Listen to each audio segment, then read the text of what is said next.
Hello students, welcome back. पिछली video के अंदर हमने शेप्स ऑफ ऑर्बिटल के बारे में बात की थी। आज की वीडियो के अंदर हम शेप्स ऑफ ऑर्बिटल में नंबर ऑफ नोड्स जो हैं वो छोटी सी टर्म मैंने वहाँ पर छोड़ दी थी, वो हम आज डिस्कस करेंगे। इसके अलावा कुछ एक छोटे छोटे टॉपिक्स में और इंक्लूड करने वाली हूँ आज की वीडियो में। तो लेट्स स्टार्ट, आइए देखते हैं। सबसे पहले हम बात करेंगे नोड्स के बारे में। देखिए, जिस तरीके से हमने ऑर्बिटल्स की जो शेप है वो प्लॉट की थी, जैसे ये पी ऑर्बिटल है, ओके। तो ये जो एरिया होता है ना, ये इसे हम क्या कहते हैं, नोड बोल देते हैं। क्या बोलेंगे, नोड। और जो नोड होता है उस पे इलेक्ट्रॉन फाइंड आउट होने की जो प्रोबेबिलिटी रहती है वो नेग्लिजिबल रहती है, यानी ये वो एरिया होता है जहाँ पे इलेक्ट्रॉन जो है वो फाइंड आउट नहीं होगा। तो हम इसे क्या कह देते हैं, नोड के नाम से जानते हैं। जब स्फेरिकल कोई भी चीज प्रेजेंट है स्फेरिकल शेप के अंदर, और ये कौन सा ऑर्बिटल होता है, एस जो है, एस ऑर्बिटल की शेप हम कैसे कंसीडर करते हैं, इस तरीके की। ये किसके लिए था, पी के लिए था। और डी के लिए भी हम क्या करते हैं, उसमें भी जो लोब्स है वो 4 लोब्स बनाते हैं हम। इसका मतलब नंबर ऑफ नोड्स वहां भी प्रेजेंट रहते हैं। लेकिन एस ऑर्बिटल एक ऐसा है जिसके अंदर कोई भी नोड प्रेजेंट नहीं होगा। क्लियर, एस ऑर्बिटल एक ऐसा है जिसके अंदर कोई भी नोड प्रेजेंट नहीं होगा। तो नंबर ऑफ नोड्स इसके लिए कितने रहते हैं, 0 रहेंगे। तो अब देखिए, जैसे मान लो हमें नोड फाइंड आउट करना है 2p के लिए, okay.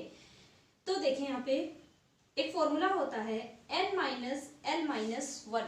Number of nodes find out करने के लिए, एंगुलर जो रेडियल नोड्स जो होता है उसे फाइंड आउट करने के लिए फॉर्मूला होता है n माइनस l माइनस 1।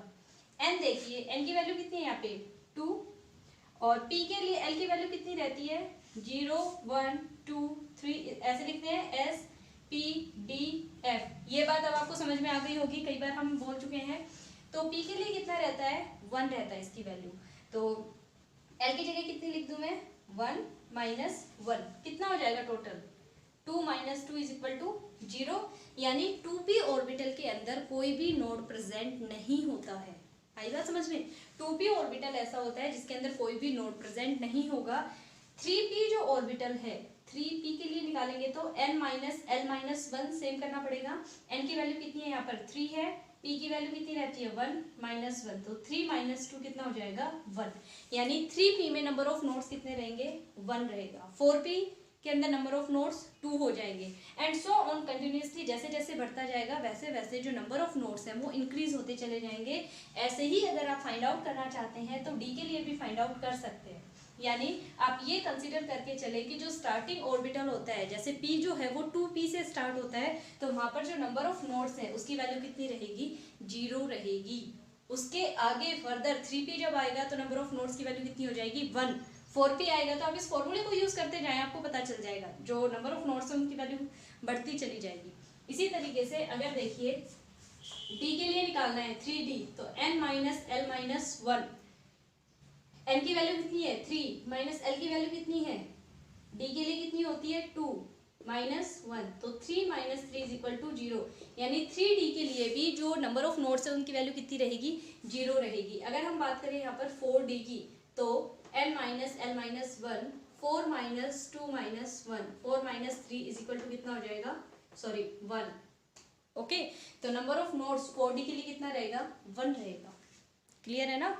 तो 3d में 0 नोड्स है, 4d में 1 है, 5d के अंदर कितने हो जाएंगे, 2 हो जाएंगे, एंड सो ऑन कंटिन्यूसली ये बढ़ते चले जाएंगे। तो नंबर ऑफ नोड्स जो है वो पता चल गया। जो स्टार्टिंग ऑर्बिटल होता है उसके अंदर कोई भी 0 नोड होते हैं, कोई फाइंड आउट नहीं होता। जैसे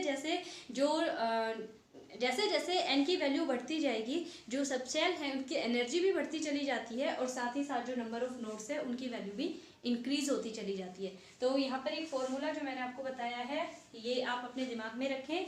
जो मेन था वो इसके अंदर किसी भी चीज़ का अगर नोड फाइंड आउट करना है तो आपको इसी फॉर्मूले का यूज़ करना पड़ेगा। क्लियर। अब देखिए नेक्स्ट टॉपिक। अब इसमें नेक्स्ट जो टॉपिक है उसके अंदर हम इलेक्ट्रॉनिक कॉन्फ़िगरेशन के बारे में बात करेंगे। Electronic configuration, okay. Electronic configuration किस तरीके से फिल करते हैं, हम कैसे लिखते हैं, देखिए इसे लिखा जाता है NLX।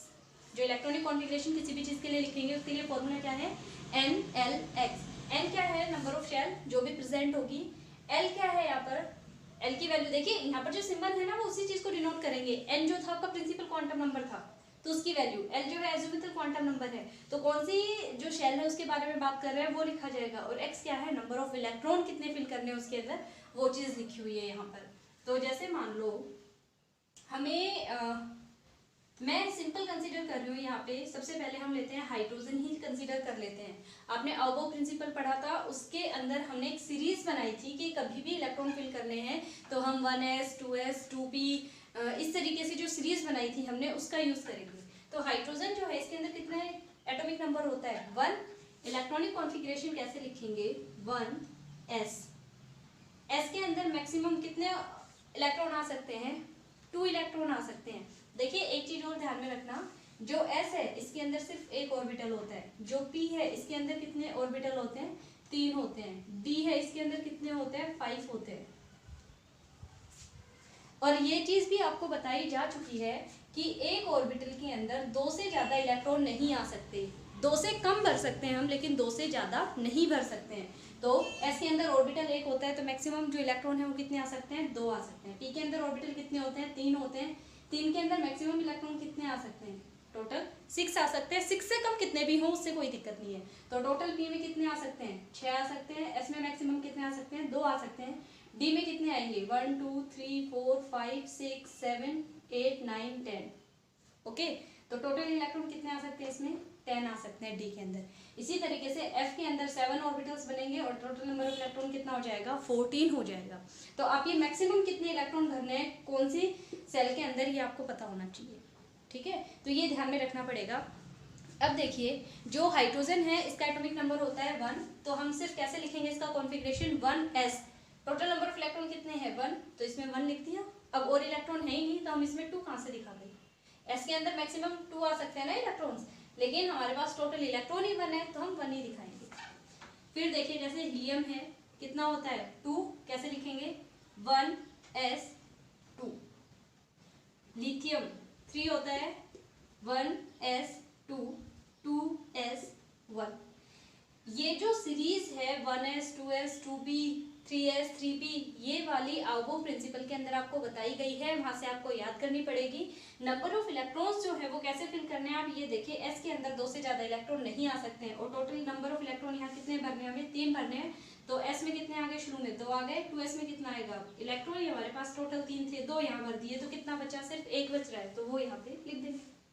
ओके, बेरिलियम 4, इसमें देखिए 1s2 2s2, 4 इलेक्ट्रॉन हो गए ना, 2 और 2 4 हो गए पूरे, तो हो गया। बोरोन 5 होता है, 1s2 2s2 2p 1, 1s 2s के बाद 2p आता है। अब वो प्रिंसिपल वाली जो सीरीज थी वो ध्यान में रखें आप।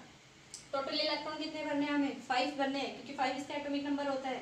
तो S में कितने आ गए, 2, इस वाले 2s में कितने आए, 2, 2p में कितने इलेक्ट्रॉन बच गए, 4 तो हम भर चुके हैं, इलेक्ट्रॉन कितना बचा, सिर्फ 1, तो उसे यहाँ फिल कर देंगे। ठीक है, तो कितने हो गए, 2 2 4 और 1 5, कंप्लीट। इस तरीके से करना है। अब मान लो सोडियम के लिए भरना है हमें, कितना एटॉमिक नंबर होता है, 11, तो कैसे लिखेंगे, 1s2 2s2 2p6।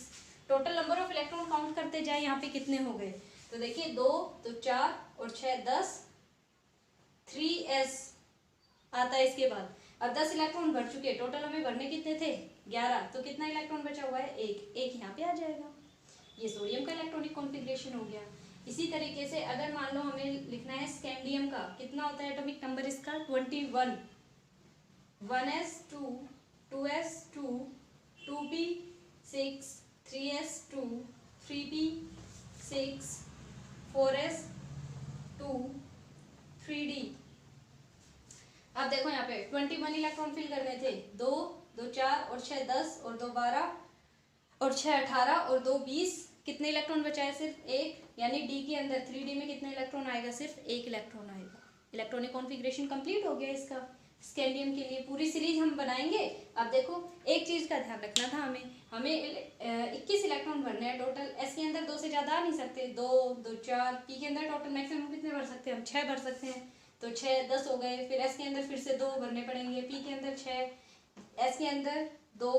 अब डी के अंदर टोटल मैक्सिमम इलेक्ट्रॉन आ तो 10 सकते हैं, लेकिन हमारे तो 20 इलेक्ट्रॉन यहीं तक कंप्लीट हो चुके हैं। हमारे पास तो इलेक्ट्रॉन ही कितना बचा है अब, 1। तो एक ही भरेंगे, ऐसा नहीं है। इलेक्ट्रॉन तो यहाँ पर एक बच रहा था और लिख दिया हमने 10, गलत हो जाएगा। जितने, ये बात ध्यान में रखिए कितने इलेक्ट्रॉन भरने हैं। सीरीज आपकी याद करनी पड़ेगी, सीरीज वाइज अपने भरते जाओ, जहाँ पर इलेक्ट्रॉन पूरा हो जाए वहीं छोड़ दो, इलेक्ट्रॉनिक कॉन्फ़िगरेशन हो जाएगा कंप्लीट। इसके अलावा जो एक्सेप्शनल कॉन्फ़िगरेशन है वो देखिए, क्रोमियम का एटॉमिक नंबर होता है 24। ओके, जब कॉन्फ़िगरेशन लिखेंगे 1s2 2s2 2p6 3s2 3p6 4s2 और 3d4, जिस तरीके से मैंने रूल बताया है उस तरीके से आप जब इलेक्ट्रॉन फिल करेंगे तो इस रूल को फॉलो करते हुए इलेक्ट्रॉन फिल करने आपको ऐसे फिल करेंगे। लेकिन ये जो मेथड है क्रोमियम के केस में इनकरेक्ट मेथड है। क्यों? हम इसका इलेक्ट्रॉनिक कॉन्फ़िगरेशन लिखेंगे 1s2 2s2 2p6 3s2 3p6 4s1 और 3d5। ठीक है, 4s1 और 3d5 कर देंगे, क्योंकि डी के अंदर है टोटल 4 इलेक्ट्रॉन यहाँ पे, नॉर्मल जो कॉन्फ़िगरेशन लिख रहे हैं उसके अकॉर्डिंग। लेकिन अगर डी में 5 इलेक्ट्रॉन कर दे, एस अपना 1 इलेक्ट्रॉन ट्रांसफर करवा दे डी के अंदर, तो टोटल कितने हो जाएंगे 5। इसके अंदर मैक्सिमम इलेक्ट्रॉन आ सकते हैं 10, लेकिन अगर 5 भी आ गए तो क्या होगा, हर एक में से एक एक इलेक्ट्रॉन हटाओ, देखो हाफ फिल्डेड हो गया एग्जैक्टली 1 2 3 4 5। अगर कोई भी ऑर्बिटल हाफ फिल्डेड हो या फिर कंप्लीटली फिल्डेड हो तो उसकी जो स्टेबिलिटी होती है वो एक्स्ट्रा स्टेबिलिटी को गेन कर लेता है। और अगर किसी चीज़ के पास एक्स्ट्रा स्टेबिलिटी है तो आपको पता है वो चीज़ बहुत ज़्यादा स्टेबलाइज हो जाएगी। तो इसी रीज़न की वजह से जो क्रोमियम है ये एक्सेप्शनल कॉन्फ़िगरेशन शो करता है। ठीक है, तो एक इलेक्ट्रॉन जो है एस में से किस में ट्रांसफर हो जाता है, क्रोमियम के केस में डी के अंदर ट्रांसफर हो जाता है। डी में ट्रांसफर होते ही इसका जो कॉन्फ़िगरेशन है वो एग्जैक्टली हाफ फिल्डेड हो जाता है, क्योंकि टोटल इसमें 10 इलेक्ट्रॉन आ सकते हैं और जैसे ही 5 इलेक्ट्रॉन होंगे ये एग्जैक्ट हाफ फिल्डेड हो जाएगा और इसकी स्टेबिलिटी जो है वो काफ़ी बढ़ जाती है। ठीक है, तो एक्सेप्शनल केस है, इसका ध्यान रखें। इसी तरीके से कॉपर के लिए, कॉपर का होता है 29, 1s2 2s2 2p6 3s2 3p6 4s1 और 3d10।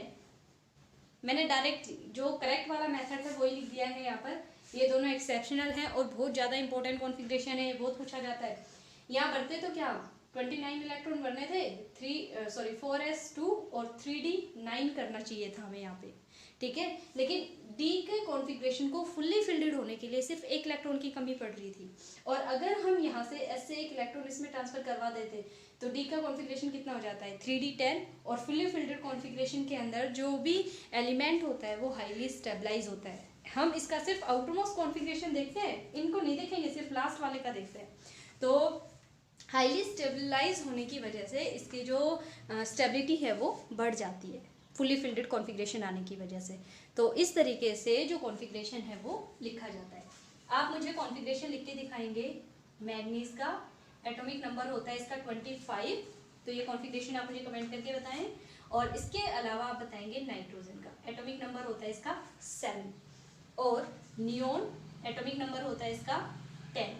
ये 3 क्वेश्चंस हैं जिनका जो कॉन्फ़िगरेशन है इलेक्ट्रॉनिक कॉन्फ़िगरेशन वो आप मुझे कमेंट सेक्शन में लिख के बताएंगे।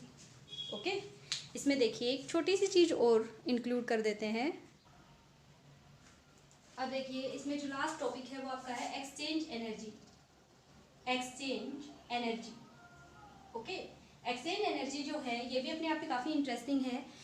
इसका सीधा सा मतलब ये है, जब भी इलेक्ट्रॉन हम किसी ऑर्बिटल के अंदर फिल करते हैं, किसी भी सबशेल के अंदर नंबर ऑफ ऑर्बिटल्स फ्लोट किए जाते हैं, उनके अंदर हम इलेक्ट्रॉन्स फिल करते हैं।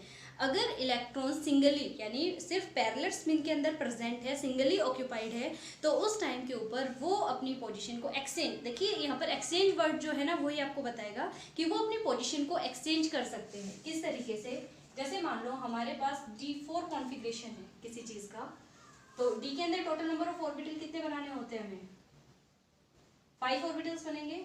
ओके, और 4 इलेक्ट्रॉन फिल करने हमें 1 2 3 एंड 4। अगर मुझे यहाँ पर इसकी एक्सचेंज एनर्जी देखनी है तो देखिए फर्स्ट नंबर जो इलेक्ट्रॉन है ये सेकंड नंबर वाले इलेक्ट्रॉन के साथ एक्सचेंज कर सकता है खुद को, ये यहाँ पे आ जाए और इसे यहाँ भेज दें, पॉसिबल है। ये खुद को इसके साथ भी एक्सचेंज कर सकता है और ये खुद को इसके साथ भी एक्सचेंज कर सकता है, यानी अपनी पोजीशंस को एक्सचेंज कर सकते हैं। तो टोटल नंबर ऑफ एक्सचेंज कितने हो गए यहाँ पर भाई, ये किसके साथ, इन तीनों के साथ एक्सचेंज हो सकता है, तो टोटल नंबर ऑफ एक्सचेंज कितने हैं यहाँ पर 3 हो गए। सेम कंडीशन है, देखिए अब यहाँ पर हमने 4 इलेक्ट्रॉन तो लिख दिए, ठीक है, क्योंकि D4 का ही कॉन्फ़िगरेशन है। फर्स्ट जो इलेक्ट्रॉन था वो इन सबके साथ एक्सचेंज हो चुका है, तो अब इसकी तो एक्सचेंज की पॉसिबिलिटी सारी फिनिश हो चुकी जितनी भी थी। सेकंड नंबर जो इलेक्ट्रॉन है वो भी तो एक्सचेंज कर सकता है खुद को, इसके साथ भी एक्सचेंज हो सकता है और इसके साथ भी एक्सचेंज हो सकता है, तो 2 एक्सचेंज पॉसिबल है यहाँ पर। नंबर ऑफ एक्सचेंज कितने हो गए 2। अब देखिए नेक्स्ट के अंदर 1 2 3 4 एंड 5 इलेक्ट्रॉन टोटल कितने फिल करने हैं, हमें 4 फिल करने हैं। अब यहाँ पर देखिए जो नंबर ऑफ एक्सचेंज है, थर्ड नंबर जो इलेक्ट्रॉन है ये खुद को इसके साथ एक्सचेंज कर सकता है, तो टोटल नंबर ऑफ एक्सचेंज कितने हैं यहाँ पर 1। टोटल एक्सचेंज कितने हैं, 3 यहाँ पे है, 2 यहाँ पे है, 1 यहाँ पे है, 3 + 2 + 1 टोटल कितने हो गए 6 एक्सचेंज पॉसिबल होते हैं D4 कॉन्फ़िगरेशन के अंदर, ठीक है। फर्स्ट इलेक्ट्रॉन जो है वो इन तीनों के साथ एक्सचेंज कर सकता है। अब फर्स्ट और सेकंड का एक्सचेंज तो यहाँ हो चुका है ऑलरेडी, ठीक है, तो इसे तो हम कंसीडर करेंगे नहीं। सेकंड वाला किस किस के साथ एक्सचेंज होगा, थर्ड और फोर्थ वाले के साथ हो सकता है, तो टोटल एक्सचेंज कितने पॉसिबल है यहाँ पे 2। अब ये दोनों तो एक्सचेंज कर चुके हैं, अब कौन सा बचा थर्ड नंबर वाला, ये सिर्फ किसके साथ एक्सचेंज करेगा खुद को, फोर्थ वाले के साथ कर सकता है, तो टोटल नंबर ऑफ एक्सचेंज सिर्फ कितने हो सकते हैं 1 हो सकता है। तो टोटल नंबर ऑफ जितने भी एक्सचेंज यहाँ पर पॉसिबल हुए सबको ऐड कर दें आप, और जो टोटल नंबर आ जाएगा वो टोटल एक्सचेंज होंगे जो पॉसिबल हैं। सेम तरीके से आप D5 के अंदर करके देखें नंबर ऑफ एक्सचेंज कितने पॉसिबल हो पाएंगे यहाँ पे, ठीक है। तो देखिए जो एक्सचेंज है हाफ फिल्डेड और जो कम्प्लीटली फिल्डेड ऑर्बिटल्स होते हैं उनके अंदर जो एक्सचेंज एनर्जी है वो ज़्यादा यूज़ में ली जाती है उस टाइम पे जब भी ये अपने पोजीशंस को एक्सचेंज करते हैं दूसरे इलेक्ट्रॉन के साथ जो पैरेलल स्पिन के अंदर प्रेजेंट होता है, तब जितने अमाउंट के अंदर एनर्जी जो है वो यूटिलाइज होती है या रिलीज होती है उसे हम क्या कह देते हैं एक्सचेंज एनर्जी के नाम से जानते हैं। तो यहाँ पर टोटल जो एक्सचेंज एनर्जी है वो 6 टाइप मतलब 6 बार एक्सचेंज हो रहा है, तो 6 बार जो है वो एनर्जी टोटल जो है वो यूज़ में आ रही है। अब अगर मान लो 5 के लिए हमें देखना है तो मैं आपको बता देती हूँ, मैं इसी को चेंज करके बता रही हूँ। यहाँ पर एक इलेक्ट्रॉन और फिल करना पड़ेगा हमें, टोटल नंबर ऑफ इलेक्ट्रॉन कितने हो गए D के अंदर 5।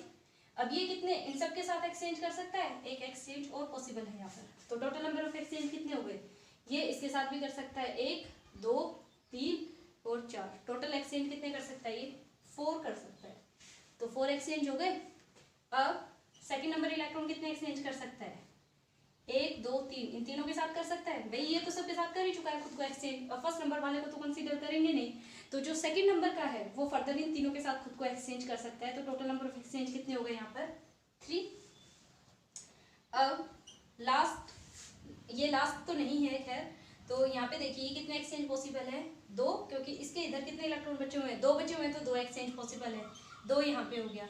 अब इसके अलावा भी एक्सचेंज पॉसिबल है क्योंकि अभी भी एक इलेक्ट्रॉन बचा हुआ है, 1 2 3 4 और 5, ये कहाँ एक्सचेंज करेगा अभी, फोर्थ नंबर जो इलेक्ट्रॉन है वो फिफ्थ नंबर इलेक्ट्रॉन के साथ भी एक्सचेंज कर सकता है, यानी टोटल नंबर ऑफ एक्सचेंज यहाँ पे कितना हो गया 1 हो गया। अब इन्हें आप काउंट कर ले, 4 + 3 + 2 + 1 कितना हो जाएगा, टोटल नंबर ऑफ एक्सचेंज आ जाएंगे यहाँ पर 10। तो इस तरीके से जो एक्सचेंज एनर्जी है वो हमारी यूज में आती है, या कोई भी कॉन्फ़िगरेशन जब आपको दे दिया जाए, ज़्यादातर ये मिलेगा आपको जब सिंगली ऑक्यूपाइड पैरेलल स्पिन के अंदर इलेक्ट्रॉन्स प्रेजेंट होते हैं और इनकी जो एक्सचेंज जो अमाउंट ऑफ एनर्जी है वो एक्सचेंज एनर्जी के नाम से जाना जाता है, और टोटल नंबर ऑफ एक्सचेंज कितने पॉसिबल है ये आपको पता चल चुका है कि किस तरीके से हम जो एक्सचेंज एनर्जी है उसको डिसाइड करते हैं, ठीक है। तो ये एग्जाम्पल जो हैं आप सॉल्व करें, इन्हें अपनी नोटबुक के अंदर प्लॉट कर लें, और जो D4 और D5 दोनों के लिए आप खुद से भी बना के देखें इन्हें।